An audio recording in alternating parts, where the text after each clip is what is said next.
Hey everyone, it's Greg Chapman here, and I just wanted to jump online and to celebrate the 1 year anniversary of my third novel, Netherkind, which came out in May last year. And to celebrate, I was going to do a bit of a reading from the book, and hopefully it entices you to give it a try. The book's available on Amazon or through Omnium Gatherum Books website. So I'm going to read some of the book from chapter 3. Basically, the story is about a man named Thomas who's actually more monster than man. He is essentially a cannibal. He has to eat human flesh to survive, and he essentially thinks he's alone in the world, the only one of his kind. He eventually meets his neighbour in the apartment, Stephanie, and she is basically another cannibal like him, and this turns his whole world upside down. Everything he ever knew is become totally new to him. So basically where I'm reading from is just after he's met Stephanie, and he's basically about to learn that he's not alone and that there's a whole race of similar beings like him hidden in the city. So here we go. Later, Thomas roamed the city streets, lost in the ethereal fog of Stephanie's scent. As he walked, he kept telling himself that he'd been mistaken when he saw her, that it was just a starvation-induced hallucination. He turned down vague alleyways, past brothels shining with seduction, buskers playing to his melancholy. He was lost like a piece of trash, riding the river of filth in the gutter, down a drain to a brighter sea. Oh, how he hated Stephanie, her look of scorn, that seductive smile. His hatred of her was palpable, more powerful than the urge itself, and he wondered how long its rush could sustain him. Hadn't it sustained him this long?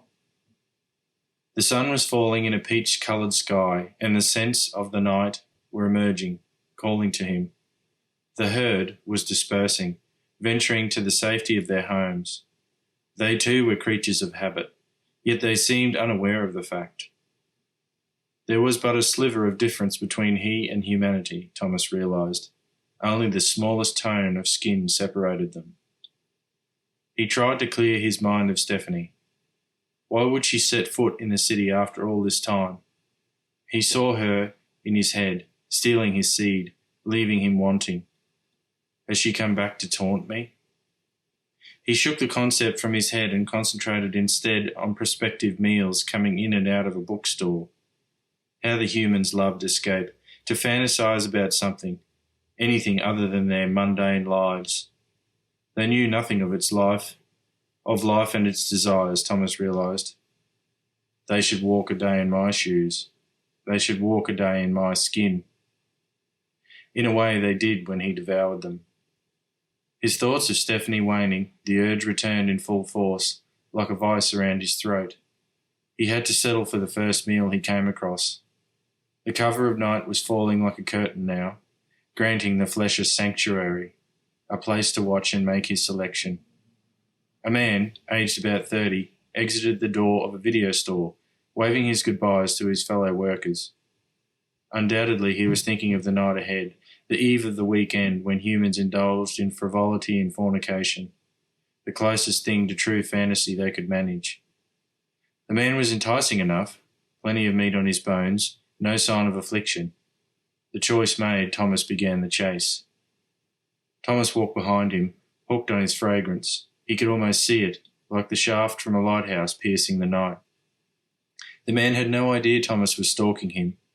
The flesh's footfalls were almost non-existent to the primitive scale of human hearing, and Thomas used his cat-like reflexes to keep to the shadows. Slowly, inch by inch, he closed in, the taste of him spreading across his tongue. Humans were so predictable, repetitive, keeping to the same routine. They would drive or walk the same path to their intended destination and repeat the action in order to return home. They'd never think to look over their shoulder before it was too late. Thomas followed the man across the intersection, past a corner store, through a clutch of meals on their way to the gym. Ahead, Thomas glimpsed a familiar side street.